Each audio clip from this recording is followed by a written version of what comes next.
Photosynthesis के reaction से related एक और topic and the topic name is light independent reactions, Calvin reactions, dark reactions या फिर biochemical reactions.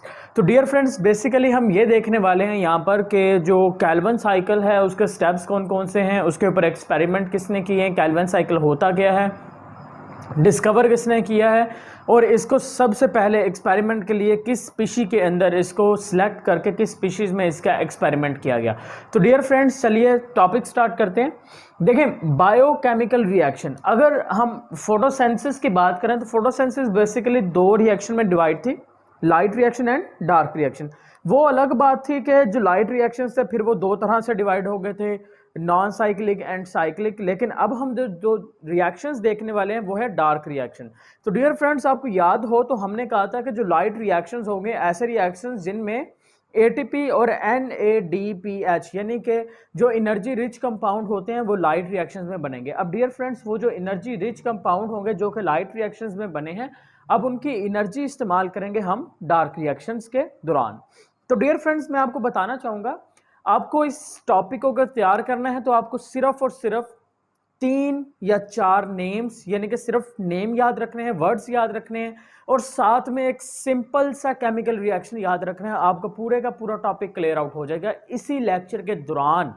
Is it clear? तो डियर फ्रेंड्स, अब वो रिएक्शन कौन सा है? रिएक्शन ये है कि डियर फ्रेंड्स, जो डार्क रिएक्शन होता है ना, डार्क रिएक्शन के दौरान हम हमेशा क्या करते हैं डियर फ्रेंड्स, कार्बन को फिक्स करते हैं। कार्बन को फिक्स करके हमने क्या तैयार करना होता है? हमने उसको ग्लूकोज में चेंज करना होता है, right dear friends. It is a series of reaction, ये रिएक्शन की सीरीज होगी जिसमें कार्बन डाइऑक्साइड को फिक्स किया जाएगा in the synthesis of sugar.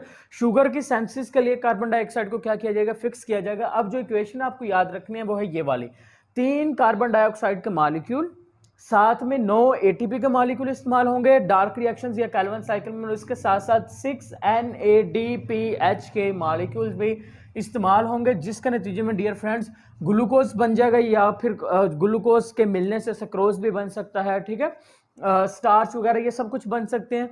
तो डियर फ्रेंड्स, शुगर बनेगी, साथ में क्या बनेगा डियर फ्रेंड्स? जो एटीपी होंगे वो किस में चेंज होंगे? वो एडीपी में चेंज हो गए, यानी कि एनर्जी रिलीज होगी। इसी तरह से NADPH जब NADP में चेंज होंगे तो इनकी भी एनर्जी क्या हो जाएगी? रिलीज हो जाएगी और वो एनर्जी हम इस्तेमाल कर लेंगे इस कार्बन डाइऑक्साइड को फिक्स करने के लिए, चेंज करने के लिए, किसके अंदर? ग्लूकोज के अंदर। यहां तक क्लियर हुई इक्वेशन? अब डियर फ्रेंड्स, जो डार्क रिएक्शंस है, कैल्विन साइकिल है, ये सबसे पहले डिस्कवर किसने किया? It was discovered by Melvin, Calvin and Benson. हम इसको कैल्विन बेंसन साइकिल भी कहते हैं, कैल्विन बेंसन साइकिल, ठीक है, ये भी याद रखना है। और उसके जो कुछ वर्कर्स थे, को वर्कर्स थे जो साथ में मिलकर काम कर रहे थे, उन्होंने डिस्कवर किया इस साइकिल को। सबसे पहले उन्होंने इसके ऊपर एक्सपेरिमेंट किया। अब क्या किया गया डियर फ्रेंड्स? डियर फ्रेंड्स, जो मेल्विन कैल्विन था ना, उसको इसके काम के नतीजे में नोबेल प्राइज भी मिला इन 1961 के अंदर। 1961 में इसको क्या दिया गया? इसके वर्क की वजह से इसे नोबेल प्राइज भी दिया गया। डियर फ्रेंड्स, इसने ऑब्जर्व किया, इसने अपने एक्सपेरिमेंट के लिए एक रेडियो आइसोटोप का इस्तेमाल किया, रेडियो एक्टिव आइसोटोप का। अब वो जो रेडियो एक्टिव आइसोटोप था दैट इज द C14। एक कार्बन का नॉर्मल C12 होता है ना, तो इसने C12 इस्तेमाल नहीं किया, बल्कि क्या इस्तेमाल किया? C14। और C14 क्या था? वो था radio active isotope of the carbon. C14 इस्तेमाल किया किसके अंदर? कार्बन डाइऑक्साइड के अंदर, बिकॉज जो बायोकेमिकल रिएक्शंस हैं या कैल्विन साइकिल है उसमें हमेशा हमने फिक्स किसको करना है? कार्बन डाइऑक्साइड को ही फिक्स करना है। तो उसने क्या किया? उसने नॉर्मल कार्बन की जगह ना, उसने कार्बन ऐसा इस्तेमाल किया जो कि रेडियो एक्टिव आइसोटोप था, यानी कि C14 इस्तेमाल कर लिया, ठीक है, C14 इस्तेमाल किया। देन उसने क्या किया? C14 इस्तेमाल तो कर लिया, लेकिन किस स्पीशी को इंतखाब किया? उसने एक यूनिसेलुलर एल्जाई का इंतखाब किया और यूनिसेलुलर एल्जाई का नेम था क्लोरेला था। क्या था? क्लोरेला। यूनिसेलुलर एल्गा है, उसका उसने इंतखाब किया और उसको क्या प्रोवाइड किया? उसको कार्बन डाइऑक्साइड तो प्रोवाइड की, लेकिन वो जो कार्बन डाइऑक्साइड उसने प्रोवाइड की उसमें क्या था? वो C12 की बजाय उसने एक रेडियो एक्टिव आइसोटोप कार्बन का इंसर्ट कर दिया था, खुद बनाई थी, वो थी कौन सी? C14। अब उसने क्या किया डियर फ्रेंड्स? जब उसने कार्बन डाइऑक्साइड प्रोवाइड कर दी, उसके बाद उसने क्या किया? चंद एक इंटरवल्स के बाद उसकी फोटोसिंथेसिस के रिएक्शन को रोकता और फोटोसिंथेसिस के रिएक्शन के नतीजे में जो कंपाउंड बनता है उसको निकाल लेते हैं। यानी कि फॉर एग्जांपल उसने क्लोरेला यानी कि यूनिसेलुलर एल्जाई को ना उसने कार्बन डाइऑक्साइड दे दी। जैसे ही उसने प्रोवाइड करने के 1 से 2 सेकंड बाद उसने उस रिएक्शन को स्टॉप करवा दिया। यानी कि फोटोसिंथेसिस होनी थी ना, तो उसने 1 से 2 सेकंड के अंदर उसको स्टॉप करवाया। स्टॉप करवाने के बाद उसने वहां पर डियर फ्रेंड्स वहां से जो कंपाउंड उसने बनाया था वो कंपाउंड निकाल लिया, उसको ऑब्जर्व किया, फिर उसने क्लोरेला को कार्बन डाइऑक्साइड दी, फिर 30 सेकंड का वक्त दिया, 30 सेकंड तक यानी कि ये कर सके फोटोसिंथेसिस का रिएक्शन चल सके। तो 30 सेकंड तक रिएक्शन चला, उसने फिर फोटोसिंथेसिस के रिएक्शन को स्टॉप करवाया, फिर कंपाउंड निकाल लिया, फिर उसको ऑब्जर्व किया कंपाउंड कौन सा बना है, फिर इसी तरह से डियर फ्रेंड्स उसने 30 मिनट का वक्त दिया, फिर उसने 1 घंटा दिया। और जब डियर फ्रेंड्स इस तरह के टाइम दिया गया ना, टाइम इंटरवल, तो मुख्तलिफ किस्म के कंपाउंड्स की फॉर्मेशन हो गई, राइट। अब वो कैसे फॉर्मेशन हुई और उसने वो फोटोसिंथेसिस का रिएक्शन कैसे स्टॉप करवाता था वो भी देख लेते हैं। तो डियर फ्रेंड्स ये बात तो क्लियर होगी कि यहाँ पर रेडियो एक्टिव आइसोटोप है और साथ में यूनिसेलुलर एल्गी है, लेकिन उसके साथ साथ उसने रिएक्शन को स्टॉप करवाने के लिए किसका इस्तेमाल किया था, अल्कोहल का इस्तेमाल किया था। और उसने वेरियस रेडियो एक्टिव कंपाउंड हासिल किए थे मुख्तलिफ टाइम इंटरवल्स पे, यानी कि कार्बन डाइऑक्साइड प्रोवाइड करने के 1 से 2 सेकंड बाद उसने कंपाउंड एक्सट्रैक्ट किया क्लोरेला से, तो उसे कौन सा कंपाउंड मिला, उसे मिला फास्फोग्लाइसरिक एसिड मिला 1 से 2 सेकंड के अंदर, ठीक है। फिर उसने 30 सेकंड का वक्त दिया क्लोरेला को, यानी कि 30 सेकंड के लिए कार्बन डाइऑक्साइड पे उसको काम करने दिया, और 30 सेकंड के बाद उसको जो चीज देखने को मिली, that was not a phosphoglyceric acid, that was a triphosphate. और ये ग्लूकोज का फास्फेट भी था और साथ में डियर फ्रेंड्स फ्रक्टोज फास्फेट भी था। ये भी बन गए कितने टाइम में डियर फ्रेंड्स, 30 सेकंड के अंदर। देन उसने 30 मिनट दिए, और जब 30 मिनट दिए तो 30 मिनट के दौरान उसने ऑब्जर्व किया कि उसे जो कंपाउंड उसे मिला 30 मिनट के बाद क्लोरेला से, वो सक्रोज था और साथ में डियर फ्रेंड्स ग्लूकोज था। देन उसने 1 घंटा दिया, 1 आवर के बाद जब उसने रिएक्शन स्टॉप करवाया, रेडियो एक्टिव कंपाउंड निकाला, ठीक है, देन उसे क्या मिला, उसे डियर फ्रेंड्स मिला अमाइनो एसिड्स। तो हैंस इस तरह से उसने मुख्तलिफ स्टेजेस पर, मुख्तलिफ टाइम इंटरवल्स पर मुख्तलिफ कंपाउंड हासिल किए, और उन कंपाउंड्स का उसने क्या किया, एक सीरीज स्टेप वाइज मुआयना किया, ठीक है। तो वो जो उसका एक्सपेरिमेंट था वो किसकी फॉर्म में आए, वो एक्सपेरिमेंट्स आगे बायोकेमिकल रिएक्शंस, ये कैल्विन बेंसन रिएक्शंस की फॉर्म के अंदर आ गए। डियर फ्रेंड्स इसका जो मेन पॉइंट होता है वो होता है मैकेनिज्म्स का, और मैकेनिज्म के बेसिक 3 पॉइंट है, लेकिन जिस तरह से मैं आपको करवाऊंगा आपको सिर्फ बेसिक याद करवाऊंगा, ठीक है। तो वो आपको बेसिक करवाऊंगा लेकिन फुल डिटेल कॉन्सेप्चुअल करवाऊंगा, ठीक है।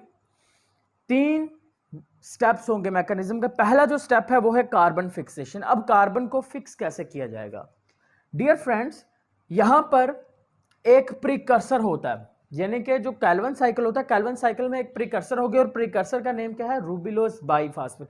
अब प्रीकर्सर होता क्या है, प्रीकर्सर वो कंपाउंड होता है जो केमिकल रिएक्शन के स्टार्ट होने से पहले ही मौजूद होता है, और वो पीछे वाले केमिकल रिएक्शन का प्रोडक्ट भी समझ लें उसको होता है। यानी कि प्रीकर्सर क्या होगा, जो पहले केमिकल रिएक्शन हुआ ना उसका जो प्रोडक्ट बन गया, आखिरी वाला जो कंपाउंड है वो अगले रिएक्शन में जब दाखिल होता है ना तो वो नेक्स्ट रिएक्शन का क्या कहलाएगा, प्रीकर्सर कहलाता है।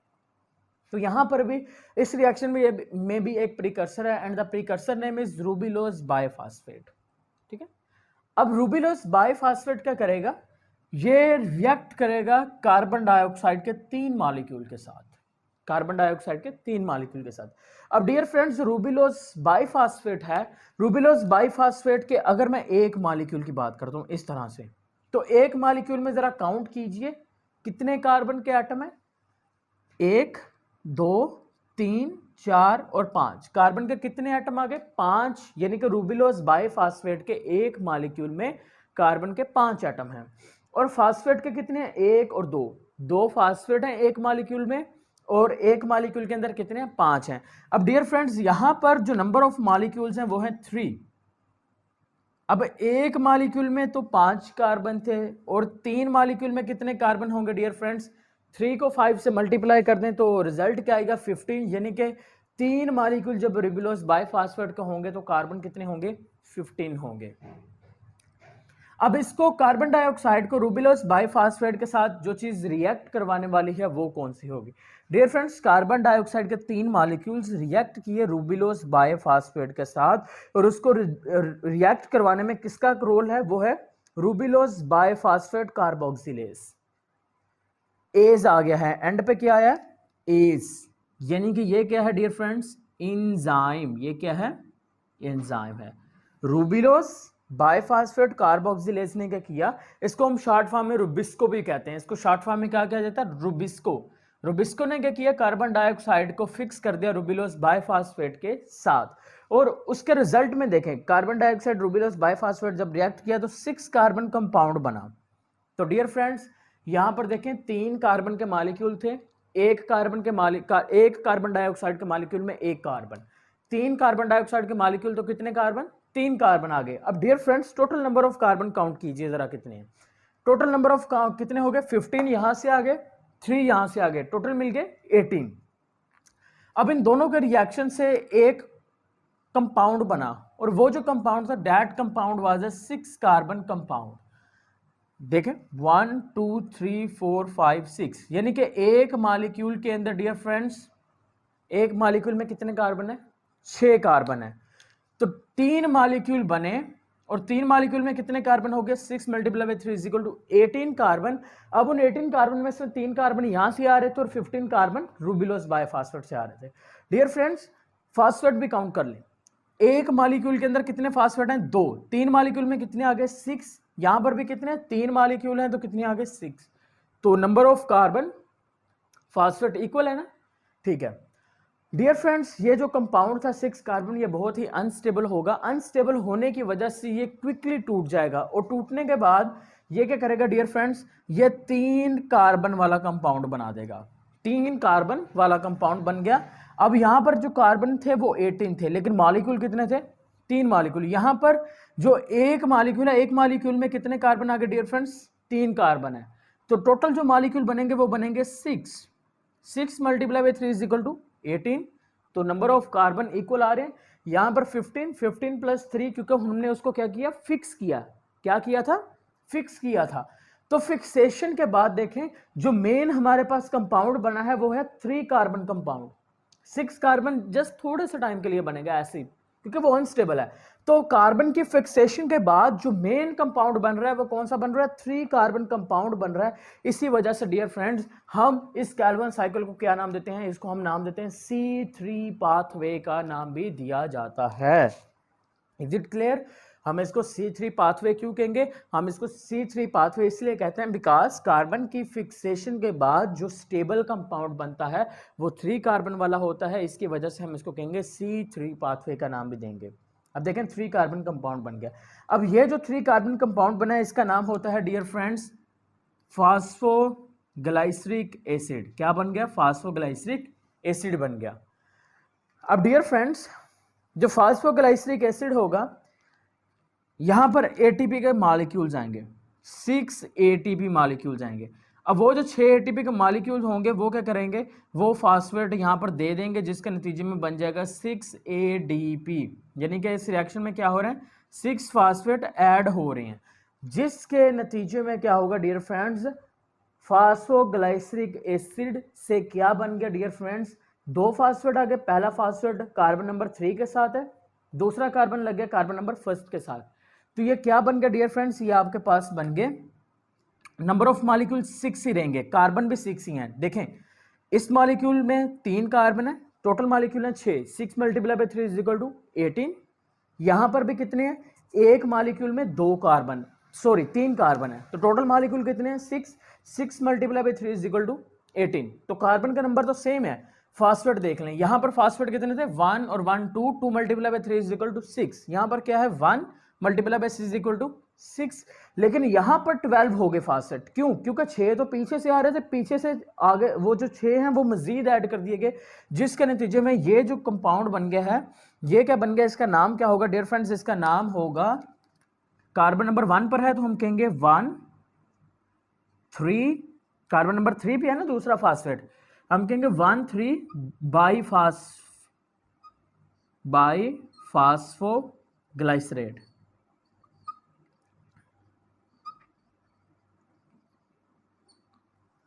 वन 3 बाईफास्फोग्लाइसरेट बन चुका है हमारे पास डियर फ्रेंड्स। क्या बना है?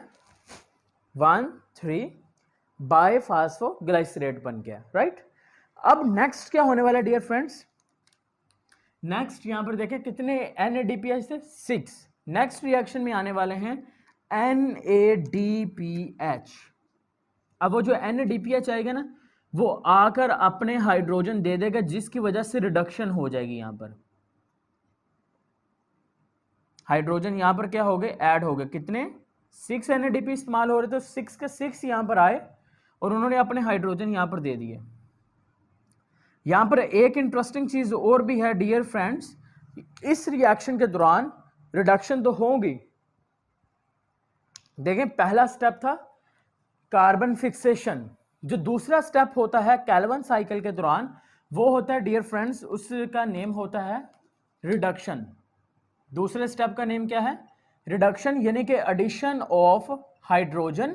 तो डियर फ्रेंड्स यहां पर देखें, यहां तक पहला स्टेप हो गया कंप्लीट। यहां पर अब दूसरा स्टेप शुरू हो रहा है, क्योंकि यहां पर क्या हो रही है डियर फ्रेंड्स? रिडक्शन हो रही है।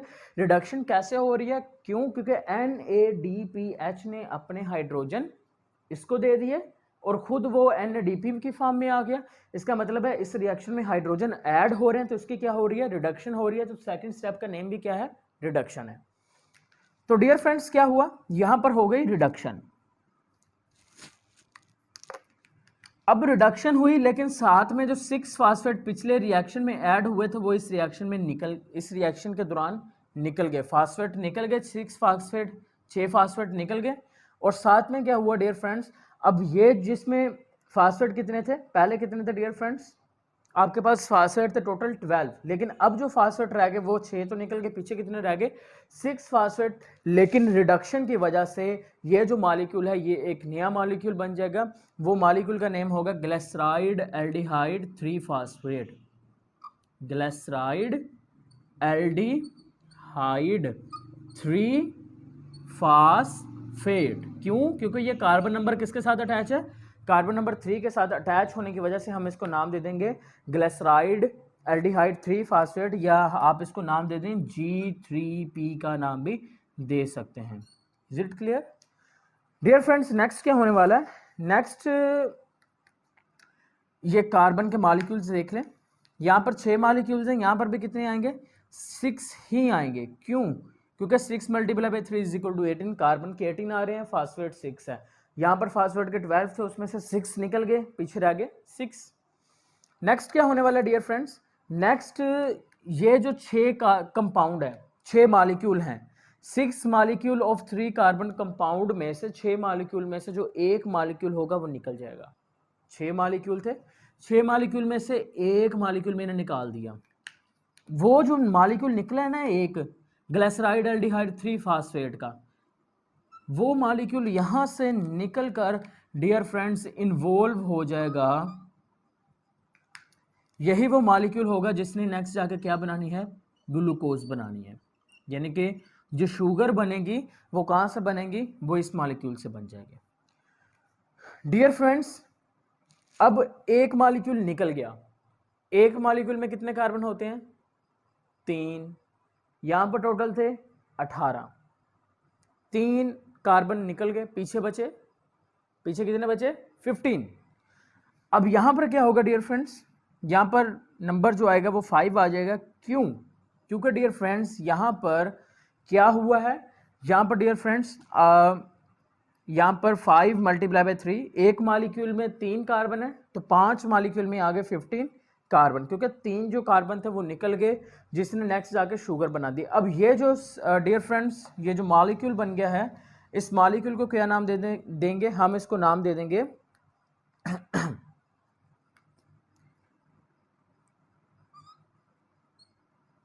ये आपके पास है dear friend glyceraldehyde 3 phosphate है। ये क्या है? ग्लिसराइड एल्डिहाइड 3 फास्फेट है। ठीक है। अब जो ग्लिसराइड एल्डिहाइड 3 फास्फेट है, इसमें एक चीज मिसिंग है। वो क्या है डियर फ्रेंड्स? 6 ATP आप इस्तेमाल कर चुके हैं, 6 NADPH आप इस्तेमाल कर चुके हैं, लेकिन टोटल ADP कितने थे? 9 थे। यानी कि कितने ATP रह गए? 3। अब वो जो 3 ATP होंगे डियर फ्रेंड्स वो यहाँ पर इस्तेमाल होंगे, वो आएंगे आकर अपने किसमें 3 फास्फेट रिलीज करेंगे, जिसके नतीजे में ये जो ग्लिसराइड एल्डिहाइड 3 फास्फेट है ये किसके अंदर चेंज हो जाएगा, that will be changed into the ribulose biphosphate. यहाँ पर देखें डियर फ्रेंड्स कार्बन के नंबर सेम रहने हैं, यहाँ पर 5 मॉलिक्यूल हैं, हर मॉलिक्यूल में 3 कार्बन है, यानी कि 5 multiply by 3 is equal to 15। वो चेंज हो चुका है किसके अंदर, 3 मॉलिक्यूल के अंदर, और हर मॉलिक्यूल के अंदर कितने कार्बन आ गए, 5 आ गए। 3 multiply by 5 is equal to 15। यहां पर फास्फेट कितने थे टोटल, 5।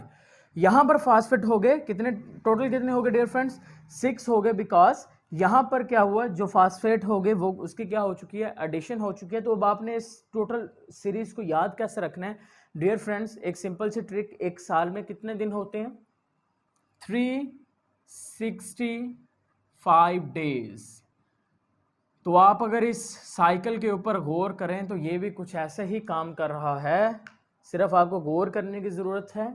देखें 3 3 3 6 6 6 और 5, 365। तो आपने याद रखना है 3 कितनी बार आ रहा है, 3 आपने लिखना है 3 बार, 6 आपने लिखना है 3 बार, और 5 आपने लिख देना है एक बार, 365। और उसी के ऊपर आपका क्या आ गया, साइकिल आ गया। अब आपको ये नंबर्स तो नहीं भूलने वाले, एटलीस्ट मॉलिक्यूल्स के।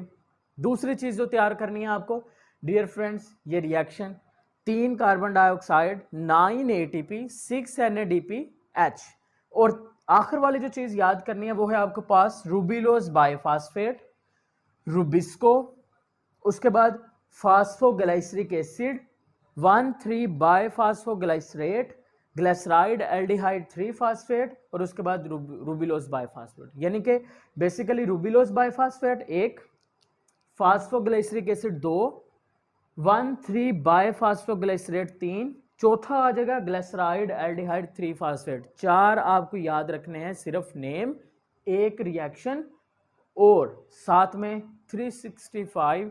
तो ये आपको टोटली जो लेक्चर होगा वो आपको समझ में आ जाएगा, ये आपको लॉन्ग टाइम के लिए क्या रहेगा, याद रहने वाला है। तो dear friends this one is the dark reactions, और फाइनली होप सो आपको समझ आ गया होगा कि यहाँ पर ग्लूकोज की फार्मेशन हो चुकी है। अब डियर फ्रेंड्स ज़रूरी नहीं है कि यहाँ पर शुगर की ही फार्मेशन हो, सम टाइम क्या होता है with the passage of time, जो यहाँ पर डियर फ्रेंड्स बायोकेमिकल रिएक्शंस होते हैं ना, बायोकेमिकल रिएक्शंस के जो प्रोडक्ट होते हैं वो मुख्तलिफ फॉर्म्स के अंदर आते हैं। कार्बोहाइड्रेट की फॉर्म में भी आएगा, लिपिड्स की फॉर्म में भी आएगा, अमाइनो एसिड्स की फॉर्म में भी आता है। कार्बोहाइड्रेट्स की फॉर्म में वो आएगा, ग्लूकोज की फॉर्म में आ सकता है, सक्रोज की फॉर्म में, फ्रक्टोज की फॉर्म में, स्टार्च की फॉर्म में।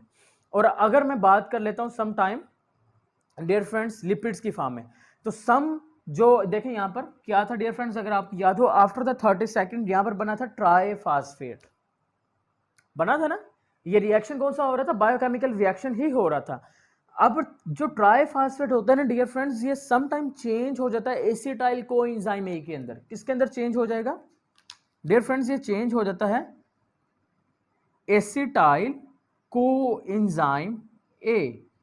अब ये जो एसिटाइल कोएंजाइम ए है ना, ये नेक्स्ट क्या बनाता है डियर फ्रेंड्स, ये फैटी एसिड्स बना देगा। यानी कि इसका जो प्रोडक्ट होगा वो सिर्फ शुगर ही नहीं होंगे, बल्कि फैटी एसिड से फैट्स भी होंगे, और फैट्स के बाद डियर फ्रेंड्स अमाइनो एसिड भी होंगे। कैसे, यहां पर क्या होता है डियर फ्रेंड्स, कुछ जो फास्फेट होते हैं, कुछ जो ट्राइफास्फेट होते हैं, वो एसिटाइल कोएंजाइम में चेंज होने के बजाय वो चेंज हो जाते हैं अल्फा कीटोग्लूटारेट के अंदर, अल्फा कीटोग्लूटारेट के अंदर। अब ये जो अल्फा कीटोग्लूटारेट है, it will be changed into the amino acid, और अमाइनो एसिड्स क्या बना देंगे, प्रोटीन्स। तो डियर फ्रेंड्स हेंस हम ये कह सकते हैं कि इस रिएक्शंस के जो प्रोडक्ट हैं वो कार्बोहाइड्रेट्स हैं, वो शुगर के मॉलिक्यूल हैं, या ग्लूकोज, सक्रोज, स्टार्च भी बन सकता है। उसके साथ साथ यहाँ पर फैटी एसिड भी बनेगा। कैसे बनेगा, जो ट्राइओस फास्फेट बनेगा बायोकेमिकल रिएक्शंस के दौरान, वो चेंज हो जाता है एसिटाइल कोएंजाइम ए में, और एसिटाइल कोएंजाइम ए किसमें चेंज हो जाएगा, फैटी एसिड्स में, और फैटी एसिड्स के मिलने से फैट्स बन जाएंगे। इसी तरह से जो आपके पास ट्राइओस 3 फास्फेट होगा, ये फास्फेट होगा, वो किस में चेंज हो जाएगा, सम टाइम वो रिड्यूस हो जाएगा, चेंज हो जाएगा अल्फा कीटोग्लूटारेट में, और अल्फा कीटोग्लूटारेट अमाइनो एसिड में, और अमाइनो एसिड के मिलने से बन जाएंगे आपके पास प्रोटीन्स। तो फाइनली आपका जो बायोकेमिकल रिएक्शन है और जो फोटोसिंथेसिस का रिएक्शन है वो क्या हो चुका है डियर फ्रेंड्स, कंप्लीट हो चुका है।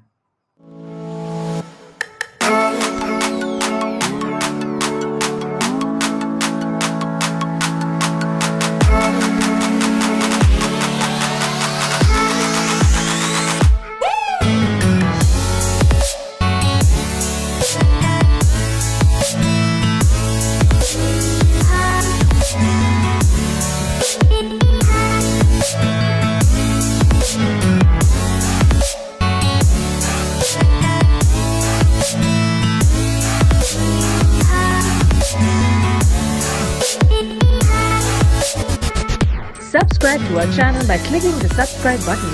Click the bell button and enjoy the latest uploads.